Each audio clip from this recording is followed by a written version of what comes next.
ഇന്ന് ഞാൻ ഡിസ്കസ് ചെയ്യുന്നത് നിങ്ങളുടെ സിലബസിലെ മാൻഡേറ്ററി എക്സ്പെരിമെന്റിലെ ലാസ്റ്റിലുള്ള ഡിസ്ക് ഷെഡ്യൂളിംഗ് അൽഗോരിതമാണ്. അതിലെ ഫസ്റ്റ് കം ഫസ്റ്റ് സെർവ് എന്ന ഡിസ്ക് ഷെഡ്യൂളിംഗ് അൽഗോരിതമാണ് ഈ വീഡിയോയിൽ ഞാൻ എക്സ്പ്ലെയിൻ ചെയ്യുന്നത്.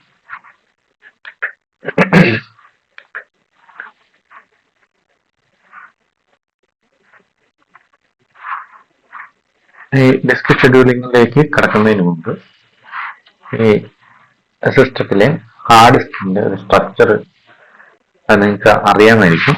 എന്നാൽ ഞാൻ അതിന്റെ ഒരു ഔട്ട്ലൈൻ തന്നേക്കാം. ഈ ഹാർഡ് ഡിസ്ക് എന്ന് പറഞ്ഞു കഴിഞ്ഞാൽ ഈ രീതിയിൽ കാണുന്ന ഒരു സ്ട്രക്ചറുള്ള ഒരു മെക്കാനിക്കൽ ഡിവൈസ് ആണ് ഹാർഡ് ഡിസ്ക് എന്ന്.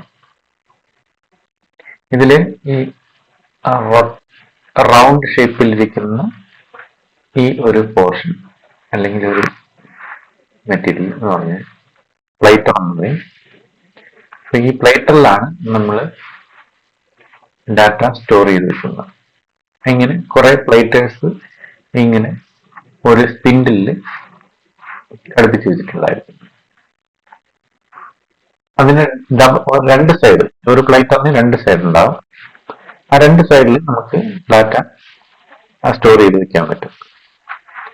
അപ്പൊ ഈ രണ്ട് സൈഡിൽ സ്റ്റോർ ചെയ്യുന്നത് കൊണ്ട് രണ്ട് സൈഡിൽ റൈറ്റ് ചെയ്യാനും രണ്ട് സൈഡിലൂടെ റീഡ് ചെയ്യാനുമുള്ള ഹെഡ് അതിനകത്ത് ഉണ്ടായിരിക്കും.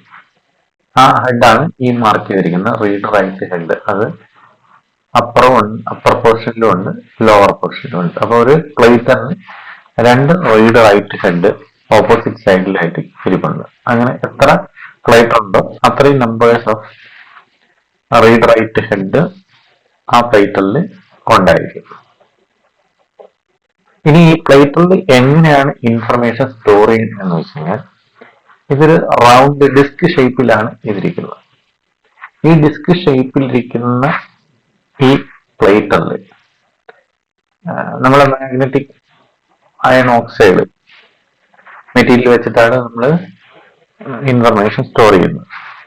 അപ്പൊ ഈ ഡിസ്കിനെ പല പല ട്രാക്കുകളായിട്ട് ഡിവൈഡ് ചെയ്തിട്ടുണ്ട്. ഓരോ സർക്കുലർ റൗണ്ടുകളുടെയാണ് നമ്മൾ ഒരു ട്രാക്ക് എന്ന് പറയുന്നത്. അതൊരു ഒരു പോർഷനാണ്. ഇങ്ങനെ റൗണ്ട് ഷേപ്പുകളിലായിട്ട് ഇങ്ങനെ ഡിവൈഡ് ചെയ്ത് വെച്ചിട്ടുണ്ട്. അത് നമ്മൾ ഓരോ മാനുഫാക്ചറിനെ ബേസ് ചെയ്തിട്ട് ഓരോ പ്ലേറ്ററിൽ അല്ലെങ്കിൽ ഓരോ ഡിസ്കിൽ എത്ര ട്രാക്ക് ഉണ്ടാവും എന്ന് നമുക്ക് പറയാൻ പറ്റില്ല. കാരണം അത് ഒരു മാനുഫാക്ചറിന് അനുസരിച്ച് ഡിഫറെന്റ് ആണ്. എന്തായാലും അതിനകത്ത് യൂസ് ചെയ്യുന്ന ടെക്നിക്ക് സെയിം തന്നെയാണ്. ഒരു ഡിസ്കിന് പല പല ട്രാക്കുകളായിട്ട് ഇങ്ങനെ റൗണ്ടുകളായിട്ട് ഇങ്ങനെ തിരിക്കും. ഇനി ഓരോ റൗണ്ടിനെയും സബ് ഡിവൈഡ് ചെയ്യും. അത് അതിന്റെ ഏരിയ വെച്ചിട്ടാണ് ഡിവൈഡ് ചെയ്യുക. അപ്പൊ ഇത് നമ്മളൊക്കെ അറിയാം, ഇതൊരു സർക്കുലർ ഷേപ്പിലിരിക്കുന്ന ഒരു റൗണ്ടാണ്, ഒരു ട്രാക്ക്. അപ്പൊ ഈ ട്രാക്കിനെ വീണ്ടും സബ് ഡിവൈഡ് ചെയ്യും. ഈ ഒരു ഡിവിഷനെ നമ്മൾ ഇത് സെക്കൻഡ് ട്രാക്ക്, ഇത് ഫസ്റ്റ് ട്രാക്ക്, സെക്കൻഡ് ട്രാക്ക്, ഇത് ഇന്നർ ട്രാക്ക്. ഇത് 3 ട്രാക്കാണ് ഇതിനകത്തുള്ളത്. ഓരോ ട്രാക്കിലും ഓരോ സെക്ടേഴ്സ് ഉണ്ടാകും. പല പല സെക്ടേഴ്സ് ഉണ്ട്. ഒരു സെക്ടറിൽ പല പല സെക്ടേഴ്സ് ഉണ്ടാകും. ഈ സെക്ടേഴ്സും എത്രയാണെന്നുള്ള മാനുഫാക്ചറിനെ ബേസ് ചെയ്തിട്ട് ഡിഫറെന്റ് അല്ലെങ്കിൽ വേരി ചെയ്യും. അപ്പം ഈ ഒരു സർക്കിളിന്റെ ലെങ്ത്, ആ ലെങ്ത്തിൽ നമുക്കൊരു 512 ബൈറ്റ് ഡാറ്റ സ്റ്റോർ ചെയ്യാൻ വേണ്ടിയിട്ട് എത്ര ഏരിയ വേണോ അത്രയും വെച്ചിട്ടാണ് ഒരു സെക്ടറായിട്ട് ഡിവൈഡ് ചെയ്യുന്നത്. മനസ്സിലായില്ലേ? ഒരു ട്രാക്കിൽ ഒരു സെക്ടറിൽ 512 ബൈറ്റ്സ് ഓഫ് ഡാറ്റ സ്റ്റോർ ചെയ്യാൻ വേണ്ടി എത്ര ഏരിയ വേണം, ആ ഏരിയയെ വെച്ചിട്ട് അതിനെ ഡിവൈഡ് ചെയ്യും. അപ്പൊ നമുക്കറിയാം, നോർമലി ഔട്ടർ സർക്കിളിനേക്കാൾ ലെങ്ത് കുറവാണ് ഇന്നർ സർക്കിൾ. മനസ്സിലായില്ലേ? അപ്പൊ ഇന്നർ സർക്കിളിന്റെ സെക്ടേഴ്സിന്റെ എണ്ണം ഔട്ടർ സർക്കിളിലെ സെക്ടേഴ്സിനേക്കാൾ കുറവായിരിക്കും. കാരണം ഇതിന് ഏരിയ കൂടുതലാണ്, ഇതിന് ഏരിയ കുറവാണ്. അപ്പൊ ഓരോ സെക്ടറിലും സ്റ്റോർ ചെയ്യുന്ന ഡാറ്റയുടെ സൈസ് സെയിം തന്നെയാണ്. അപ്പൊ അതിൽ നമുക്ക് മനസ്സിലാകാം, ഒരു ഇന്നർ സർക്കിളിലോ അല്ലെങ്കിൽ ഇന്നർ ട്രാക്കിലോ ഒരു സെക്ടറിൽ സ്റ്റോർ ചെയ്യാൻ സെക്ടറിന്റെ എണ്ണം ഔട്ടർ ട്രാക്കിന്റെ സെക്ടറുകളുടെ എണ്ണത്തേക്കാൾ കുറവായിരിക്കും. അപ്പൊ ഇങ്ങനെ ഓരോ ട്രാക്കും ഇങ്ങനെ പല പല സെക്ടേഴ്സ് ആയിട്ട് ഡിവൈഡ് ചെയ്ത് വെച്ചിട്ടുണ്ട്. അത് ഈക്വൽ ഡിവിഷൻ ഈ രീതിയിലല്ല. അപ്പം ഇവിടെ ഏരിയ കൂടുതലും ഇവിടെ ഏരിയ കുറവായിട്ട് കാണുന്നു. പക്ഷെ അങ്ങനെയല്ല, ഔട്ടർ സർക്കിളിന്റെ ഏരിയ കുറവും ഇന്നർ ലെങ്ത് കുറവും ഇന്നർ സർക്കിളിന്റെ അല്ലെങ്കിൽ ഇന്നർ ട്രാക്കിന്റെ ലെങ്ത് കൂടുതലായിരിക്കും. എങ്കിൽ മാത്രമേ നമുക്ക് സെയിം സൈസിലെ ഇൻഫർമേഷൻ ഇതിനകത്ത് ഒരു സെക്ടറിനകത്ത് സ്റ്റോർ ചെയ്യാൻ പറ്റുള്ളൂ. അപ്പൊ എന്തായാലും ഇങ്ങനെ ട്രാക്ക് സെക്ടറുകളുമായിട്ട് ഒരു ഡിസ്കിനെ അല്ലെങ്കിൽ ഒരു പ്ലേറ്ററിനെ ഡിവൈഡ് ചെയ്ത് വെച്ചിട്ടുണ്ട്. മനസ്സിലായി? അപ്പൊ ട്രാക്ക് സെക്ടർ. ഇനി ഈ നേരത്തെ പറഞ്ഞു ഓരോ ട്രാക്കിലും ഓരോ ഡിസ്കിലും അല്ലെങ്കിൽ ഓരോ പ്ലേറ്ററിലും രണ്ട് സൈഡിലായിട്ട് രണ്ട് റീഡ് റൈറ്റ് ഹെഡുകൾ ഉണ്ടാകും. അപ്പൊ നമുക്ക് 4 പ്ലേറ്റർ ഉണ്ടെങ്കിൽ മൊത്തം 8 ഹെഡ്, റീഡ് റൈറ്റ് ഹെഡ് 8 എണ്ണം ഇതിനകത്ത് ഉണ്ടാകും. മനസ്സിലായി? ഇനി ഓരോ ട്രാക്ക് അല്ലേ, ഇതില് ഔട്ടർ ട്രാക്ക് എന്ന് പറഞ്ഞാൽ ഇതാണ്, മിഡിൽ ട്രാക്ക് ഇതാണ്, ഏറ്റവും ഇന്നർ മോസ്റ്റ് ട്രാക്ക് ഇതാണ്. അപ്പൊ ഓരോ ട്രാക്കിനെയും ആ ട്രാക്കിന്റെ ഇത് സൈസ് വെച്ചിട്ട് അതിനെ ഒരു സിലിണ്ടർ ഫോമിലേക്ക് മാറ്റും. അതിനാണ് നമ്മൾ സിലിണ്ടർ എന്ന് പറയുന്നത്. ഇപ്പോൾ എന്താ കഴിഞ്ഞാൽ ഇത് ഔട്ടർ മോസ്റ്റ് ട്രാക്ക്, എല്ലാ സിലിണ്ടറിന്റെയും ഔട്ടർ മോസ്റ്റ് ട്രാക്കുകൾ എല്ലാം കൂടെ ചേർന്ന് ഒരു സിലിണ്ടറിക്കൽ ഷേപ്പിലാണ് ഇരിക്കുന്നത്, ഏറ്റവും ഔട്ടർ. അതുപോലെ ഇന്നറിൽ ഇതെല്ലാത്തിന്റെ ട്രാക്കുകളെല്ലാം കൂടെ ചേർന്ന് ഇതും ഒരു സിലിണ്ടറിക്കൽ ഷേപ്പാണ്. അപ്പൊ ഇതിനെയാണ് നമ്മൾ സിലിണ്ടർ എന്ന് പറയുന്നത്. അപ്പൊ നമുക്ക് ഇത്രയും ഇൻഫർമേഷനിൽ നിന്ന് നമുക്കൊരു ഹാർഡ് ഡിസ്കിന്റെ കപ്പാസിറ്റി എങ്ങനെ കണ്ടുപിടിച്ചെന്ന്, എത്ര നമ്പർ ഓഫ് ഡിസ്ക് അല്ലെങ്കിൽ പ്ലേറ്റർ നമുക്കുണ്ടോ അത് ഇൻറ്റു ഒരു പ്ലേറ്ററിനകത്ത് ഡിവൈഡ് ചെയ്ത് വെച്ചിരിക്കുന്ന ടോട്ടൽ നമ്പർ ഓഫ് ട്രാക്സ് എത്രയാണ്. ഇതിനകത്ത് സപ്പോസ് ഒരു 1000 അല്ലെങ്കിൽ 10,000 ട്രാക്ക് ഉണ്ടെങ്കിൽ 10,000 into 4 numbers of 4 sizes of ഇത് ഓപ്പോസിറ്റ് സൈഡ് ഉണ്ടെങ്കിൽ അത് ഇൻറ്റു 2 വരും. 2 into 4 numbers of plate into അതിൽ എത്ര നമ്പർ ഓഫ് ട്രാക്സ് ഉണ്ടോ അത്രയും നമ്പർ ഓഫ് ട്രാക്സ്. ഇനി ഓരോ ട്രാക്കിന് എത്ര സെക്ടേഴ്സ് ഉണ്ട്. ഒരു ഡിസ്കിനകത്ത് ഒരു 2000 സെക്ടർ ഉണ്ടെങ്കിൽ അത്രയും നമ്പർ ഓഫ് സെക്ടേഴ്സ് ഉണ്ട്. വീണ്ടും മൾട്ടിപ്ലൈ ചെയ്യുന്നു. ഇനി ഒരു സെക്ടറിനകത്ത് സ്റ്റോർ ചെയ്യാൻ പറ്റുന്ന ഡാറ്റയുടെ സൈസ് നമുക്കൊരു 512 ബൈറ്റ്സ് ആണെങ്കിൽ ഇൻറ്റു ബൈറ്റ്സ് 512. അപ്പൊ നമ്പർ ഓഫ് സർഫസസ് ഇൻറ്റു അല്ലെങ്കിൽ 2 into number of platters. If the plater contains both sides are using to write the data. Other into total number of tracks into total number of tracks in a plater into total number of sectors in a track into ഒരു സെക്ടറിനകത്ത് store ചെയ്യാൻ പറ്റുന്ന bytes of data. ഇത്രയും കൊണ്ട് multiply ചെയ്യുന്ന സമയത്ത് എത്രയാണോ figure വരുന്നത് അത്രയും ബൈറ്റ്സ് ആയിരിക്കും ആ ഒരു ഹാർഡ് ഡിസ്കിന്റെ കപ്പാസിറ്റി. മനസ്സിലായില്ലേ? അപ്പൊ ഇങ്ങനെയാണ് നമ്മൾ ഹാർഡ് ഡിസ്കിന്റെ സ്ട്രക്ചർ ഇരിക്കുന്ന ഒരു മെക്കാനിക്കൽ ഡിവൈസ് ആണ്. അപ്പൊ ഇവിടെ നമുക്കറിയാം ഈ ഇൻഫർമേഷൻ നമുക്ക് റിട്രീവ് എങ്ങനെയെന്ന് വെച്ച് കഴിഞ്ഞാൽ, അല്ലെങ്കിൽ ഇൻഫർമേഷൻ നമുക്ക് ഇതിനകത്തോട്ട് റൈറ്റ് ചെയ്യുന്നത് എങ്ങനെയാന്ന് വെച്ച് കഴിഞ്ഞാൽ, എവിടെയെങ്കിലും കൊണ്ട് റൈറ്റ് ചെയ്യുന്നത് അത് വോയിസ് ആണ് തീരുമാനിക്കുന്നത്. ഏത് സിലിണ്ടർ ഏത് പ്ലേറ്ററിലെ എത്രാമത്തെ ട്രാക്കിലെ എത്രാമത്തെ സെക്ടറിലാണ് നമ്മൾ റൈറ്റ് ചെയ്യേണ്ടത് വോയിസ് ആണ് തീരുമാനിക്കുന്നത്. ആ തീരുമാനിച്ച് ഈ ഹാർഡ് ഡിസ്ക് ഡിസ്കിനേക്ക് ഇൻഫോം ചെയ്യുമ്പോൾ ഹാർഡ് ഡിസ്ക് അതിനനുസരിച്ച് ഇതിനകത്തോട്ട് റൈറ്റ് ചെയ്ത് പോകും. ഇത്രയാണ് ഹാർഡ് ഡിസ്ക് എന്ന് പറഞ്ഞാൽ ഈ ഒരു ഡിവൈസ് ചെയ്യുന്നത്. അപ്പൊ ഈ ഡിസ്കിനകത്തേക്ക് നമ്മൾ ഇൻഫർമേഷൻ റൈറ്റ് ചെയ്യാൻ നമുക്കറിയാം ഒരു ട്രാക്കില് ഒരു സെക്ടറിലാണ്. ഇപ്പൊ ഇത് ഒരു 1000 ട്രാക്ക് ഉണ്ടെങ്കിൽ 0th ട്രാക്ക് മുതൽ 999 എന്ന് പറയുന്ന ട്രാക്ക് വരെ ചെയ്യുന്നതാണ് 1000 ട്രാക്സ്. അപ്പൊ ഒരു സർഫസിനകത്ത് അല്ലെങ്കിൽ ഒരു പ്ലേറ്റിൽ 1000 ട്രാക്ക് ഉണ്ടെങ്കിൽ 0 മുതൽ 999 ട്രാക്ക് നമ്പേഴ്സ് അതിനകത്ത് ഉണ്ടായി. അതിലൊരു 500th ട്രാക്കില് എനിക്കൊരു സെക്ടർ നമ്പർ 5 ഒരു ഇൻഫർമേഷൻ സ്റ്റോർ ചെയ്യണമെന്നുണ്ടെങ്കിൽ ഇത് എങ്ങനെയാണ് സ്റ്റോർ ചെയ്യുന്നത്? ഈ ആം എന്ന് പറഞ്ഞു കഴിഞ്ഞാൽ ഈ ആം എന്ന് പറഞ്ഞാൽ ഫിക്സഡ് ആണ്. നമ്മള് ഹെഡിന്റെ ആം എന്ന് പറഞ്ഞത് ഫിക്സഡ് ആണ്. പക്ഷെ ഹെഡ് എന്ന് പറഞ്ഞാൽ മൂവ് ചെയ്യുന്നതാണ്. ഹെഡ് ഇങ്ങനെ മൂവ് ചെയ്തുകൊണ്ടിരിക്കുന്നു. മനസ്സിലല്ലേ? ഹെഡ് മൂവ് ചെയ്യുന്നു. അപ്പൊ ഹെഡിന് ഒരു മൂവ്മെന്റ് ഉണ്ട്. ചിലപ്പം ഹെഡും ഫിക്സഡ് ആയിരിക്കും, ആം മൂവ് ചെയ്യുന്നുണ്ടായിരിക്കും. മനസ്സിലായില്ലേ? അപ്പൊ എന്തായാലും മൂവ് ചെയ്യുന്നുണ്ടെങ്കിൽ നമ്മളെ ട്രാക്കിനനുസരിച്ചിട്ടാണ് ഹെഡ് മൂവ് ചെയ്യുന്നത്. അപ്പം ഏറ്റവും ഇന്നർമോസ്റ്റ് ട്രാക്ക് എന്ന് പറഞ്ഞാൽ ഇവിടെയാണ്, ഔട്ടർ മോസ്റ്റ് ട്രാക്ക് എന്ന് പറഞ്ഞാൽ ഇവിടെയാണ്. അപ്പൊ ഇതിനിടയിലുള്ള ഈ മോഷൻ ഹെഡ് മൂവ് ചെയ്യും. ഇങ്ങനെ ഒരു മോഷൻ ഹെഡിന് ഉണ്ടായിരിക്കും. അത് ആം ഫിക്സഡ് ആണ്, ഹെഡ് മൂവ് ചെയ്യും. ഹെഡ് ഫിക്സഡ് ആണെങ്കിൽ ആം മൂവ് ചെയ്യും. മനസ്സിലായില്ലേ?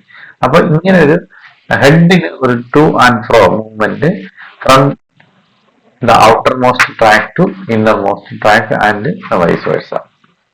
അപ്പൊ ഇങ്ങനെ ഒരു മൂവ്മെന്റ് ഹെഡിന് ഉണ്ടാവും. മനസ്സിലായി? അപ്പൊ നമുക്കറിയാം സീറോത്ത് ട്രാക്കിൽ നിന്ന് ഇന്നർ മോസ്റ്റ് ട്രാക്കിൽ നിന്ന് ഔട്ടർ മോസ്റ്റ് ട്രാക്കിലേക്ക് ഹെഡ് മൂവ് ചെയ്യും. പക്ഷെ ഇവിടെ ഇരിക്കുന്ന സെക്ടറിലിരിക്കുന്ന ഡാറ്റ എങ്ങനെ സ്റ്റോർ ചെയ്യണമെങ്കിൽ ഈ സെക്ടർ കറങ്ങി ഈ ഹെഡിനടുത്തേക്ക് വേണം. മനസ്സിലായി? അപ്പം സെക്ടർ മൂവ് ചെയ്യാൻ വേണ്ടി ഡിസ്ക് റൊട്ടേറ്റ് ചെയ്യും. ട്രാക്ക് മൂവ് ചെയ്യാൻ വേണ്ടിയിട്ട്, ട്രാക്ക് സെലക്ട് ചെയ്യാൻ വേണ്ടിയിട്ട് നമ്മൾ either head or arm move ചെയ്യും.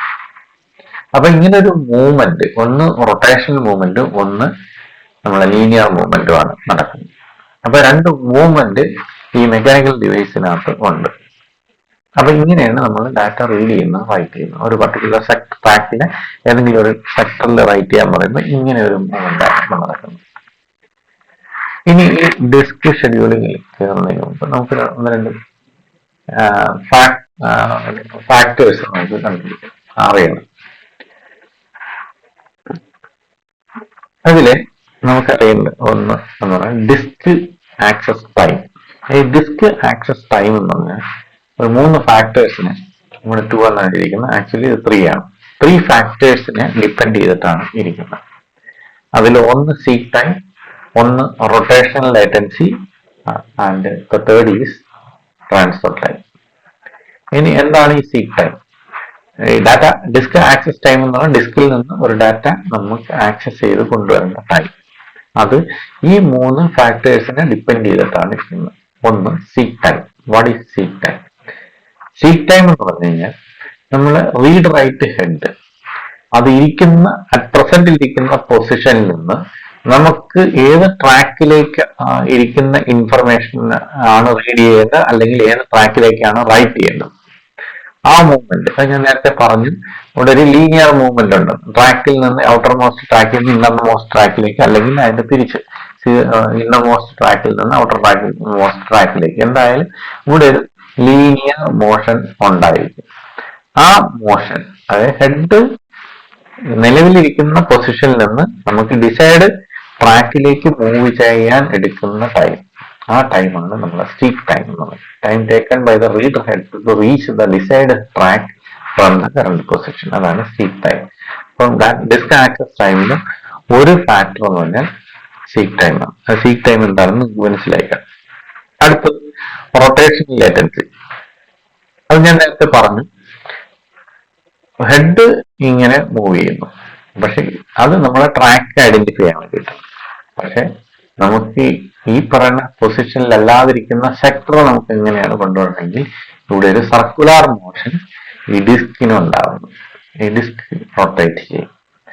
ആ റൊട്ടേറ്റ് ചെയ്യുന്ന ടൈം ആണ് നമ്മളെ റൊട്ടേഷണൽ ലേറ്റൻസി എന്ന് പറയുന്നത്. അതായത് ഒരു പർട്ടിക്കുലർ സെക്ടർ നമ്മളെ റീഡ് റൈറ്റ് ഹെഡിലേക്ക് അടുത്തേക്ക് വരുന്ന സമയം, അതാണ് റൊട്ടേഷണൽ ലേറ്റൻസി എന്ന് പറയുന്നത്. സീക്ക് ടൈം എന്ന് പറഞ്ഞാൽ ഹെഡിന്റെ മൂവ്മെന്റിന്റെ ടൈമും, റൊട്ടേഷൻ ലേറ്റൻസി എന്ന് പറഞ്ഞാൽ സെക്ടറിന്റെ മൂവ്മെന്റിന്റെ ടൈം. ഇത് രണ്ടും കൂടെ ചേർന്നാണ് seek time plus rotation latency എന്ന് പറയുന്നത്. ഇനി വന്ന് ട്രാൻസ്ഫർ ടൈം. ട്രാൻസ്ഫർ ടൈം എന്ന് പറഞ്ഞാൽ ഒരു ട്രാക്കിലെ ഒരു സെക്ടർ നമ്മൾ ഐഡന്റിഫൈ ചെയ്ത് കഴിഞ്ഞാൽ അവിടെ ഇരിക്കുന്ന ഒരു ഡാറ്റ നമുക്ക് റിട്രീവ് ചെയ്തെടുക്കാൻ എടുക്കുന്ന സമയം, അല്ലെങ്കിൽ ഒരു ഡാറ്റ ആ പൊസിഷനിലേക്ക് കൊണ്ട് റൈറ്റ് ചെയ്യാൻ എടുക്കുന്ന സമയം, അതാണ് നമ്മുടെ ഡാറ്റ ട്രാൻസ്ഫർ ടൈം. ഈ 3 ടൈമും കൂടെ ആഡ് ചെയ്തെടുക്കുന്ന ടൈമാണ് ഡിസ്ക് ആക്സസ് ടൈം എന്ന് പറയുന്നത്. നിങ്ങൾക്ക് മനസ്സിലായി കാണും. ആക്സസ് ടൈം എന്ന് പറഞ്ഞാൽ നമ്മളെ ട്രാക്ക്, ഒരു ഡിസൈൻ ട്രാക്കിലേക്ക് നമ്മളെ ഹെഡ് മൂവ് ചെയ്ത് വരുന്ന സമയം, കറണ്ട് പൊസിഷനിൽ നിന്ന് നമ്മൾ ഡിസൈഡ് ട്രാക്കിലേക്ക് മൂവ് ചെയ്യാൻ എടുക്കുന്ന സമയമാണ് സീക്ക് ടൈം. റൊട്ടേഷൻ ലേറ്റൻസി എന്ന് പറഞ്ഞാൽ ഒരു സെക്ടർ നമ്മളെ ഹെഡിന്റെ അടിയിലേക്ക്, ഹെഡിന്റെ പൊസിഷനിലേക്ക് റൊട്ടേറ്റ് ചെയ്ത് എത്താൻ എടുക്കുന്ന ടൈം, അതാണ് റൊട്ടേഷൻ ലേറ്റൻസി. ട്രാൻസ്ഫർ ടൈം എന്ന് പറഞ്ഞാൽ ഒരു ട്രാക്കിൽ ഒരു സെക്ടറിൽ നിന്ന് ഒരു ഡാറ്റ റിട്രീവ് ചെയ്ത് എടുക്കാൻ, അല്ലെങ്കിൽ ഒരു ഡാറ്റ ആ പറയുന്ന ട്രാക്കിലെ ഒരു സെക്ടറിലേക്ക് റൈറ്റ് ചെയ്ത് ട്രാൻസ്ഫർ ചെയ്യാൻ എടുക്കുന്ന ടൈം, ആ ടൈമിനെയാണ് നമ്മൾ ട്രാൻസ്ഫർ ടൈം എന്ന് പറയുന്നത്. ഈ 3 ടൈമും കൂടെ ആഡ് ചെയ്തെടുക്കുന്നത്, അതായത് seek time plus rotation latency plus transfer time ആണ് ടോട്ടൽ ഡിസ്ക് ആക്സസ് ടൈം എന്ന് പറയുന്നത്. ഇവിടെ നമ്മൾ ഡിസ്ക് ഷെഡ്യൂളിംഗ് എന്ന് പറഞ്ഞു കഴിഞ്ഞാൽ അത് ഒരു ഓപ്പറേറ്റിംഗ് സിസ്റ്റത്തിന്റെ വളരെ ഇമ്പോർട്ടന്റ് ആയിട്ടുള്ള ഒരു പ്രോസസ്സാണ്. അത് എന്ന് പറഞ്ഞാൽ നമ്മൾക്കൊരു disk access, either read or write access എങ്ങനെ പ്രോപ്പറായിട്ട് സെർവ് ചെയ്യുന്നു, ആ സെർവ് ചെയ്യുന്ന മെത്തേഡ് ആണ് നമ്മൾ ഡിസ്ക് ഷെഡ്യൂളിംഗ് എന്ന് പറയുന്നത്. ഡിസ്കിലേക്ക് റൈറ്റ് ചെയ്യാനോ അല്ലെങ്കിൽ ഡിസ്കിൽ നിന്ന് ഡാറ്റ റീഡ് ചെയ്യാനോ യൂസ് ചെയ്യുന്ന ഒരു പ്രോസസ്, ഓപ്പറേറ്റിംഗ് സിസ്റ്റം യൂസ് ചെയ്യുന്ന ഒരു പ്രോസസ്, ആ പ്രോസസ്സാണ് നമ്മൾ ഡിസ്ക് ഷെഡ്യൂളിംഗ് എന്ന് പറയുന്നത്. അതിൽ നിങ്ങൾക്ക് ആദ്യം പഠിക്കാനുള്ള FCFS എന്ന് പറഞ്ഞ ഡിസ്ക് ഷെഡ്യൂളിംഗ്, അതായത് ഫസ്റ്റ് കം ഫസ്റ്റ് സെർവ് എന്ന് പറഞ്ഞ ഡിസ്ക് ഷെഡ്യൂളിംഗ് ആണ് നമുക്ക് ഇന്നിപ്പോ ആദ്യം നോക്കണം. ഇവിടെ ഫസ്റ്റ് കം ഫസ്റ്റ് സെർവ് എന്ന് പറഞ്ഞു കഴിഞ്ഞാൽ ഇതിനകത്ത് കുറച്ച് ഇൻഫർമേഷൻ ആണ് നമ്മൾ കൊടുക്കുന്നത്. അതായത് ഹെഡ് മൂവ്മെന്റ്, അതായത് സീക്ക് ടൈമാണ് നമ്മൾ കണ്ടുപിടിക്കേണ്ടത്. ടോട്ടൽ സീക്ക് ടൈം, അതായത് ട്രാക്കിൽ നിന്ന് ഒരു ഹെഡ് ഒരു പർട്ടിക്കുലർ ട്രാക്കിൽ നിന്ന് മൂവ് ചെയ്ത് അതിനകത്ത് നിന്ന് ഡാറ്റ റീഡ് ചെയ്യുന്നു, വീണ്ടും അടുത്ത ട്രാക്കിലേക്ക് പോകുന്നു, ഡാറ്റ റീഡ് ചെയ്യുന്നു, ഇങ്ങനെ മൂവ് ചെയ്തെടുക്കുമ്പോൾ കിട്ടുന്ന ഒരു ടോട്ടൽ സീക്ക് ടൈം. ആ സീക്ക് ടൈം ആണ് നമ്മൾ ഫസ്റ്റ് കം ഫസ്റ്റ് സെർവില് ഡിസ്ക് ഷെഡ്യൂളിംഗ് നമുക്ക് ചെയ്യാനുള്ളത്. അപ്പൊ ഇതെന്താണ് ചെയ്യേണ്ടതെന്ന് വെച്ചാൽ, ഇവിടെ നമുക്കൊരു array of data access, either read or write request വരും. ആ റിക്വസ്റ്റ് എങ്ങനെയാണ് പോകുന്നത് എന്ന് പറഞ്ഞാൽ വരുന്ന അതേ ഓർഡറിൽ ഡാറ്റ റീഡ് ചെയ്ത് ഓർ റൈറ്റ് ചെയ്ത്, അതായത് ഫസ്റ്റ് കം ഫസ്റ്റ് സെർവ്, അതാണ് FCFS എന്ന് പറയുന്നത്. നമ്മൾ CPU ഷെഡ്യൂളിംഗിൽ പറഞ്ഞതുപോലെ. അപ്പൊ ഇവിടെ ഒരു request, data request, suppose request എല്ലാം റീഡിങ് ആണെങ്കിൽ ഞാനിപ്പോ ഇരിക്കുന്ന 50th ട്രാക്കിലാണ് എന്റെ ഈ ഡാറ്റ ആക്സസ് ചെയ്യുന്ന ടൈമിൽ കണ്ടിരിക്കുന്നത്. എനിക്ക് 180th ട്രാക്കിലിരിക്കുന്ന ഒരു ഡാറ്റ റിട്രീവ് ചെയ്യണമെങ്കിൽ ഈ ഹെഡ് 50ൽ നിന്ന് 100 പൊസിഷൻ മൂവ് ചെയ്ത് 150th പൊസിഷൻ ട്രാക്കിലേക്ക് എത്തണം. അപ്പൊ 100 പൊസിഷൻ ഡിസ്റ്റൻസ് ട്രാവൽ ചെയ്ത് വന്നിട്ടുണ്ട്. അത് അതിന്റെ ടൈമാണ്, സീക്ക് ടൈമാണ്. നിലവിലിരിക്കുന്ന പൊസിഷനിൽ നിന്ന് 100 പൊസിഷൻ മാറി ആണ് 150th ട്രാക്കിലേക്ക് എത്തുന്നത്. അത് വരാൻ എടുക്കുന്ന ടൈം, അതാണ് സീക്ക് ടൈം. അപ്പൊ ഇങ്ങനെ ആ 150 പോയി അടുത്ത് എനിക്ക് റിട്രീവ് ചെയ്യേണ്ടതെന്ന് പറഞ്ഞാൽ 120 അപ്പൊ 150 വീണ്ടും 120 പുറകിലേക്ക് വരുന്നു. ദെൻ അത് 10th ട്രാക്കിലേക്കാണ് പോകുന്നതെങ്കിൽ നേരെ 120 നിന്ന് 10ലേക്ക് വരണം. ദെൻ 10ൽ നിന്ന് 90th പോകണമെങ്കിൽ വീണ്ടും അത് മൂവ് ചെയ്ത്, അപ്പൊ ഒരു ടു ആൻഡ് ഫ്രോ മൂവ്മെന്റ് അവിടെ നടക്കുന്നത്. അത് സീക്വൻഷ്യലി മൂവ് ചെയ്യണമെന്നില്ല, അല്ലെങ്കിൽ അസെൻഡിങ് ഓർഡറിൽ മൂവ് ചെയ്യണമെന്നില്ല, അല്ലെങ്കിൽ അസെൻഡിങ് ഓർഡറിൽ തന്നെ ഡാറ്റ റിക്വസ്റ്റ് വരണമെന്നില്ല. റാൻഡം മോഡലായിരിക്കും വരുന്നത്. ആ റാൻഡം മോഡലിൽ എന്ത് രീതിയിലാണ് വരുന്നത് ആ മൂവ്മെന്റ് അതേപടി ഹെഡ് ഇങ്ങനെ ടു ആൻഡ് ഫ്രോ മൂവ് ചെയ്തുകൊണ്ടേയിരിക്കും. ഈ ഓരോ മൂവ്മെന്റിലും എടുക്കുന്ന ഡിസ്റ്റൻസ് എല്ലാം കൂടെ ആഡ് ചെയ്തെടുക്കുന്ന ടൈമാണ് ടോട്ടൽ സീക്ക് ടൈം എന്ന് പറയുന്നത്. ഈ ഒരു മെത്തേഡിൽ ഡാറ്റ ആക്സസ് ചെയ്യുന്ന ഒരു അൽഗോരിതമാണ് നമ്മൾ FCFS ഡിസ്ക് ഷെഡ്യൂളിംഗിൽ ചെയ്യാറുണ്ട്. ഇവിടെ ഒരു എക്സാമ്പിൾ ഞാൻ പറഞ്ഞിട്ടുണ്ട്. ഇവിടെ നമ്മൾ കുറച്ച് റിക്വസ്റ്റ് വന്നിട്ടുണ്ട്. അതായത് 20th ട്രാക്ക്, 150th ട്രാക്ക് 90, 70, 30, 60. അപ്പോൾ ഓരോ ടൈമിൽ നടക്കുന്ന ഏത് ട്രാക്കിൽ നിന്നുള്ള ഡാറ്റയാണ് റിട്രീവ് ചെയ്യേണ്ടത് എന്നുള്ളതാണ് ഒരു റിക്വസ്റ്റ് അറിയാൻ ഈ കിടക്കുന്നത്. പിന്നെ ഇതിനകത്തൊരു information current head the disk head is currently located at track 50 എന്നും പറഞ്ഞിട്ടുണ്ട്. അപ്പൊ ഇനിഷ്യലി ട്രാക്ക് നിൽക്കുന്നത് 50ലാണ്. അപ്പൊ അവിടെ നിന്ന് ആദ്യം പോണ 20ല്, 20ന്ന് 150ല്, 150ന്ന് 90ല്, 90ന്ന് 70ല്, 70ന്ന് 30ല്, 30ന്ന് 60ല്. ഇത്രയും ടൈം കഴിയുമ്പോഴാണ് നമ്മൾ ആക്സസ് ടൈം കഴിയുന്നത്. ആ ടോട്ടൽ സീക്ക് ടൈമാണ് നമുക്ക് ഇതിനകത്ത് കണ്ടുപിടിക്കുന്നത്.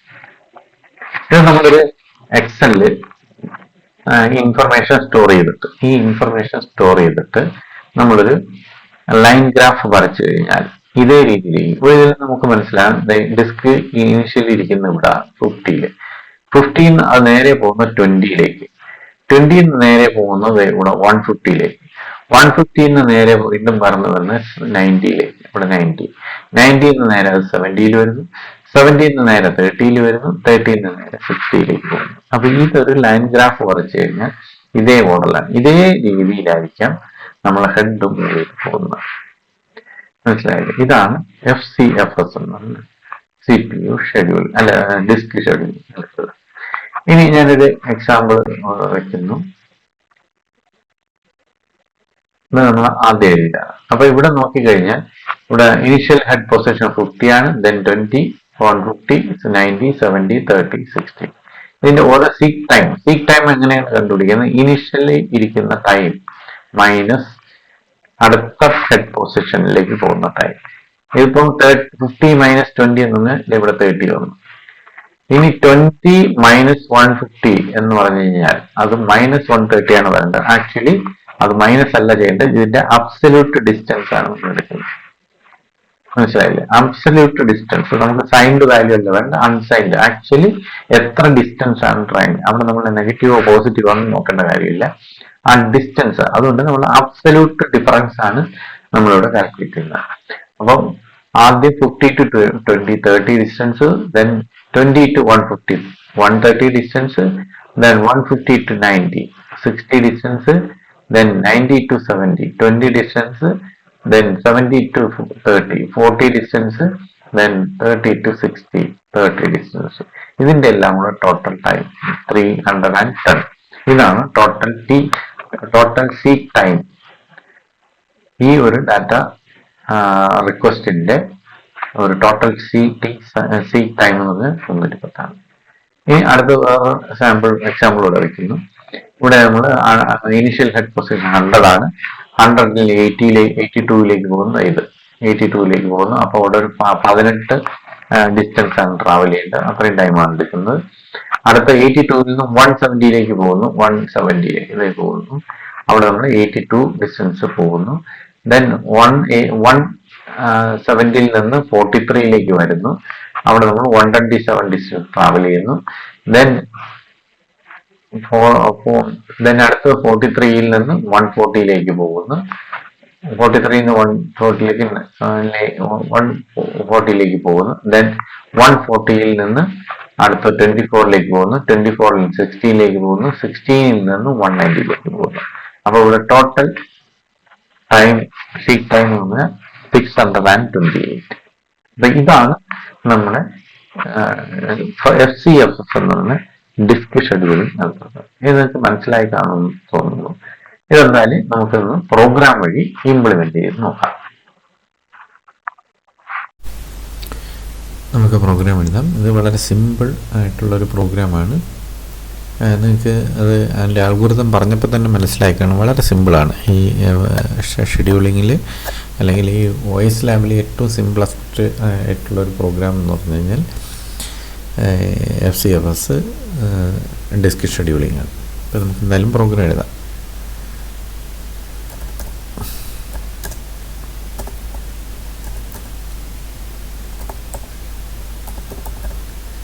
FCFS ഡിസ്ക് എന്ന് പറയുന്നൊരു ഫയലിലാണ് ഞാൻ സേവ് ചെയ്യുന്നത്.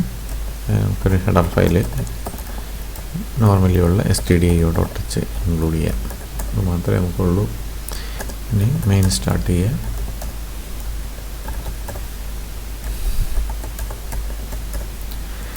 ഇതിൽ നമുക്ക് വേണ്ട കുറച്ച് വേരിയബിൾസ് എന്ന് പറയുന്നത് നമുക്കറിയാം. സീക്ക് ടൈം എന്ന് പറയുന്ന വേരിയബിളുണ്ട്. അതിൻ്റെ ഇനിഷ്യൽ വാല്യൂ നമ്മൾ 0 ആയിട്ട് സെറ്റ് ചെയ്യുന്നു. പിന്നെ നമ്മൾ റിക്വസ്റ്റ് അറേ, ആ റിക്വസ്റ്റ് അറേ ഞാനൊരു 100 ആയിട്ടുള്ളൊരു റിക്വസ്റ്റ് അറേ സെറ്റ് ചെയ്തു. ഇനി ടോട്ടൽ റിക്വസ്റ്റ് എത്ര റിക്വസ്റ്റാണ്, നമുക്ക് അതിൻ്റെ കൗണ്ട് വേണം. ടോട്ടൽ റിക്വസ്റ്റ് എന്നൊരു വേരിയബിൾ വേണം. ഇനി നമുക്ക് വേണ്ടതെന്ന് പറഞ്ഞു കഴിഞ്ഞാൽ സ്റ്റാർട്ടിംഗ് പൊസിഷൻ, എവിടെ നിന്നാണ് ഹെഡ് സ്റ്റാർട്ട് ചെയ്യേണ്ടത്, സ്റ്റാർട്ട് വേരിയബിൾ വേണം.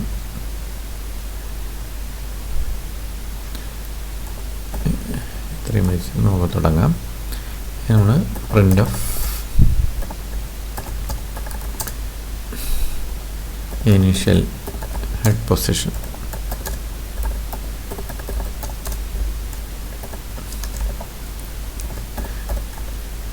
അതാണ് നമ്മുടെ സ്റ്റാർട്ട് എന്ന് പറയുന്നത്. അത് നമ്മൾ scan of %d ampersand start. Initial head position കിട്ടി. ഇനി നമുക്ക് വേണ്ടതെന്ന് പറഞ്ഞാൽ എത്ര റിക്വസ്റ്റാണ് ഉള്ളത്, ടോട്ടൽ ഡിസ്ക് ഓപ്പറേഷൻ റിക്വസ്റ്റുകളാണ്. ടോട്ടൽ റിക്വസ്റ്റ് എത്രയാണെന്നുള്ള റെഡി ചെയ്യാം.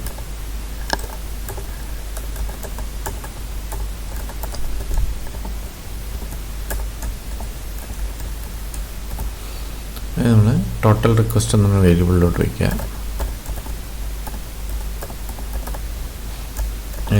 വെച്ചു. ഇനി വേണ്ടതെന്നുള്ളത് നമ്മുടെ റിക്വസ്റ്റുകൾ 1 by 1 ആയിട്ട് റീഡ് ചെയ്യാം. റിക്വസ്റ്റ്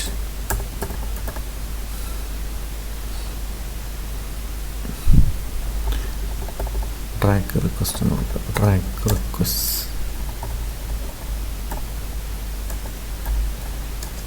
ഏതൊക്കെ ആണെന്നുള്ളത് കൊടുക്കുക.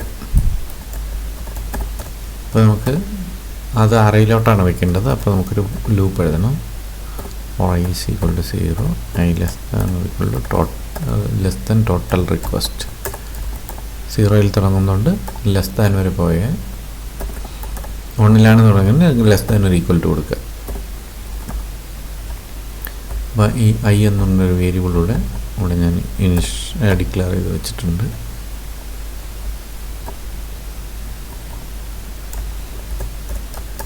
സ്കാൻ ചെയ്യാം.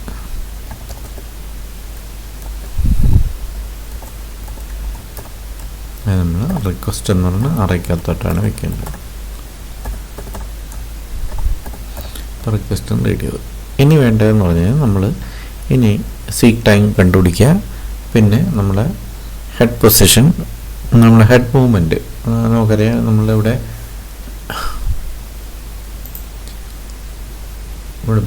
ഇവിടെ ചെയ്തതാണ്. ആദ്യം ഇനിഷ്യലി 50, 50 20, 20 150, 90. അപ്പോൾ ഇങ്ങനൊരു മൂവ്മെൻറ്റ് നമ്മൾ ആരായിട്ട് കൊടുക്കുക, അതും കൂടെ പ്രിൻ്റ് ചെയ്യാൻ കൊടുക്കുക. അപ്പോൾ അതുകൊണ്ട് നമ്മളിവിടെ ഒരു print of head movement.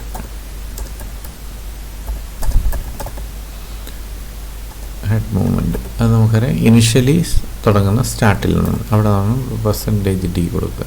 Head movements %d ഒരു അപ്പോൾ നമ്മൾ സ്റ്റാർട്ടിൽ നിന്നാണ് തുടങ്ങുന്നത്. അപ്പോൾ സ്റ്റാർട്ട് അവിടെ കൊടുക്കുക. അപ്പോൾ ആദ്യത്തെ സ്റ്റാർട്ടിങ് വാല്യൂ അവിടെ അങ്ങ് പ്രിൻ്റ് ചെയ്യുക. ഹെഡ് മൂവ്മെൻറ്റ്സ് എന്ന് കഴിഞ്ഞിട്ട് എവിടെയാണ് നമ്മൾ സ്റ്റാർട്ട് ചെയ്യാൻ പറഞ്ഞെങ്കിൽ ആ വാല്യൂ അവിടെ പ്രിൻ്റ് ചെയ്യും. ഇനി നമ്മൾ 1 by 1 ആയിട്ട് മൂവും ചെയ്ത് പോകണം. ദെൻ നമ്മൾ സീക്ക് ടൈം കാൽക്കുലേറ്റ് ചെയ്യും വേണം.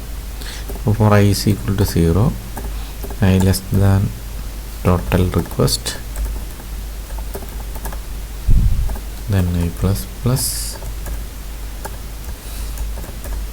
അപ്പോൾ നമ്മൾ സീക്ക് ടൈം ആണ് കാൽക്കുലേറ്റ് ചെയ്യേണ്ടത്. സീക്ക് ടൈം നമ്മൾ ഇനിഷ്യലി വെക്കുന്നു. നമ്മൾ ചെയ്യേണ്ടത് സ്റ്റാർട്ടിംഗ് ടൈമിൽ നിന്ന് ഫസ്റ്റ് റിക്വസ്റ്റ് ടൈം സബ്ട്രാക്ട് ചെയ്യുക. സബ്ട്രാക്ട് ചെയ്യുമ്പോൾ അതിൻ്റെ ഡിഫറൻസ് കിട്ടും. ഇപ്പോൾ ഫോർ എക്സാമ്പിൾ സ്റ്റാർട്ടിംഗ് ടൈം ചെറുതും മറ്റത് വലുതുമാണെങ്കിൽ നെഗറ്റീവ് ആയിപ്പോകും. അപ്പോൾ നമ്മൾ ആദ്യം ചെയ്യേണ്ടത് അത് ചെക്ക് ചെയ്ത് നോക്കുക. അല്ലെങ്കിൽ നമ്മൾ അബ്സല്യൂട്ട് വാല്യൂ എടുത്താലും മതി. ഞാനിവിടെ start less than request I ആണോ എന്ന് നോക്കുക. ആണെങ്കിൽ നമ്മൾ ആ സീക്ക് ടൈം എന്ന് പറഞ്ഞാൽ seek time seek time plus, അപ്പോൾ ഇനീഷ്യലി 0 ആയതുകൊണ്ട് സീക്ക് ടൈം 0യുടെ കൂടെ ആഡ് ചെയ്യണം. സീക്ക് ടൈം പ്ലസ് റിക്വസ്റ്റ് ചെറുതായതുകൊണ്ട് തിരിച്ച് ചെയ്യുക. റിക്വസ്റ്റ് ആയി മൈനസ് സ്റ്റാർട്ട് കൊടുക്കുക. സ്റ്റാർട്ട് ചെറുതായതുകൊണ്ട്, അല്ലെങ്കിൽ നെഗറ്റീവ് വരും. നെഗറ്റീവ് വന്നാൽ ആൻസർ തെറ്റിപ്പോകും. അതുകൊണ്ട് നമ്മൾ നെഗറ്റീവ് ആണോ എന്ന് നോക്കുക. അല്ലെങ്കിൽ seek time plus equal to start minus request ആയി. ഇത്രയാണ് അതിനകത്തുള്ളത്. ഇനി നമ്മൾ അപ്പോൾ സീക്ക് ടൈം കിട്ടി. ഇനി നമ്മൾ ഇപ്പോൾ സ്റ്റാർട്ട് പൊസിഷനിൽ നിന്ന് അടുത്ത് നമ്മൾ പ്രിൻ്റ് ചെയ്യേണ്ട ഹെഡ് മൂവ്മെൻ്റ് എന്ന് പറഞ്ഞു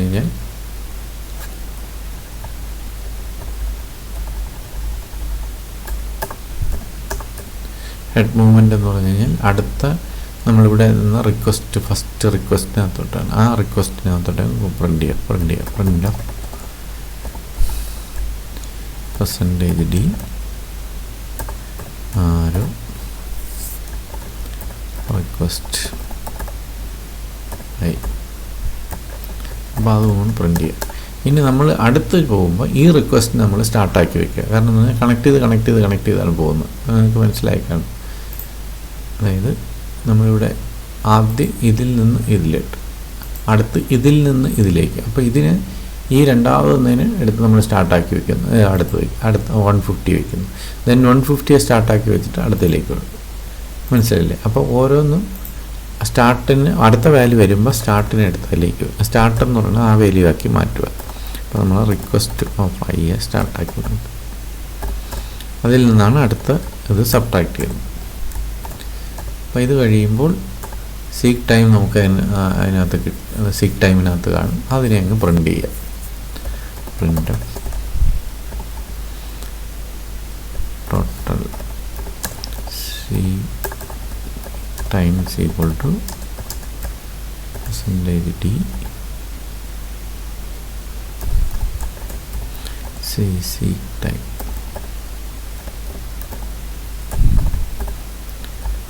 ന്യൂ ലൈൻ കൊടുക്കുക. ഇനിഷ്യലി ന്യൂ ലൈൻ കൊടുക്കുക.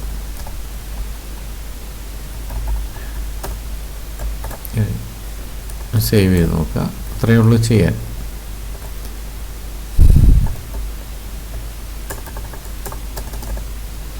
എററില്ല. പിന്നെ നമുക്കൊരു സാമ്പിൾ ഡാറ്റ എടുത്ത് വെച്ചിട്ട് നമ്മളത് ചെയ്ത് നോക്കുക.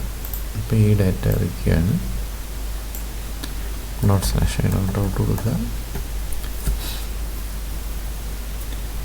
ഇനിഷ്യൽ ഹെഡ് പൊസിഷൻ നമുക്ക് 50 ആണ്. ടോട്ടൽ റിക്വസ്റ്റ് എത്രയാണ്? 1 2 3 4 5 6 ആണ്. 6 റിക്വസ്റ്റ്. 1 കൊടുക്കുക. 20 150 90 70 30 60.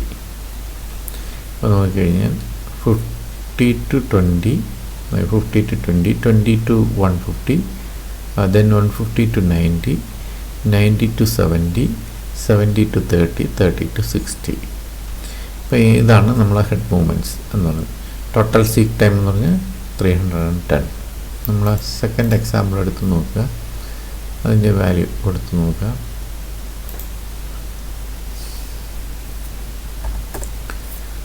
ഇനിഷ്യൽ ഹെഡ് പൊസിഷൻ 100 ആണ്. നമ്മുടെ ടോട്ടൽ റിക്വസ്റ്റ് എന്ന് 1 2 3 4 5 6 7 ആണ്. കൊടുക്കുക 82, then 170, 43, 140, 24, 16, 190. കണ്ടില്ലേ? 100 കഴിഞ്ഞ് 82, 82 to 70, 170, 170 to 43, 43 140, 140 to 24, 24 to 16, 16 to 190. Total seek time എന്ന് പറഞ്ഞാൽ 628. അതാണ് നമുക്ക് കൂടെ കിട്ടിയിരിക്കുന്നത്. എന്തായാലും നിങ്ങളത് മനസ്സിലായി കാണുമെന്ന് തോന്നുന്നു. നിങ്ങൾ പ്രോഗ്രാം ചെയ്ത് നോക്കുക. എന്നിട്ട് ഡിഫറൻറ്റ് ഇൻപുട്ട് വാല്യൂസ് കൊടുത്ത് നോക്കുക. എന്നിട്ട് ഔട്ട്പുട്ട് വെരിഫൈ ചെയ്ത് നോക്കുക. അപ്പോൾ നമുക്ക് നെക്സ്റ്റ് വീഡിയോയിൽ അടുത്ത ഡിസ്ക് ഷെഡ്യൂളിംഗ് നമുക്ക് നോക്കാം. അപ്പോൾ നെക്സ്റ്റ് വീഡിയോയിൽ കാണാം. Till then bye.